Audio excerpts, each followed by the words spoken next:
กาลครั้งหนึ่งนานมาแล้วในเมืองเล็กๆแห่งหนึ่งมีน้องหมาไทยตัวหนึ่งชื่อว่าเจ้าดาวมันเป็นหมาจรจัดที่อาศัยอยู่ตามรอกซอกซอย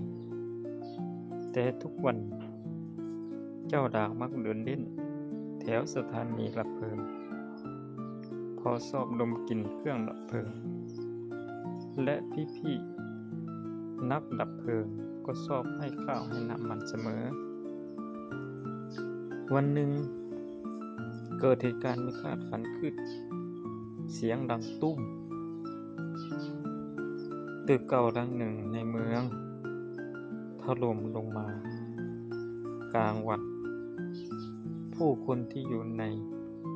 นั้นบางส่วนติดอยู่ใต้ซากอิฐปูนเสียงร้องขอความช่วยเหลือดังแว่วมาจากในซากตึกพี่ๆนักดับเพลิงรีบมาถึงที่เกิดเหตุทันทีเจ้าลาที่เห็นความวุ่นวายก็เห่าเสียงดังแล้ววิ่งนำทางไปยังจุดที่ได้กลิ่นคนอยู่ใต้ซากตึกที่ทับนั้นมันดมไปเรื่อยๆแล้วเห่าดังเป็นจุดจนนักดับเพลิงเริ่มสงสัยว่าจุดที่เจ้าลางเห่าไว้มีผู้รอดชีวิตติดอยู่จริง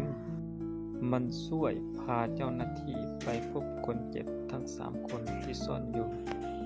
ตามซอกมิดที่มองไม่เห็นเจ้าลางทั้งเห่าทั้งขุดทั้งใช้จมูกของมันค้นหาคนอย่างไม่เหน็ดเหนื่อยหลังจากภารกิจเสร็จทุกคนต่างซาบซึ้งในความกล้าหาญของเจ้าลางแม้มันจะเป็นเพียงหมาจรจัดแต่หัวใจของมันยิ่งใหญ่กว่าตึกทั้งดังเสียอีก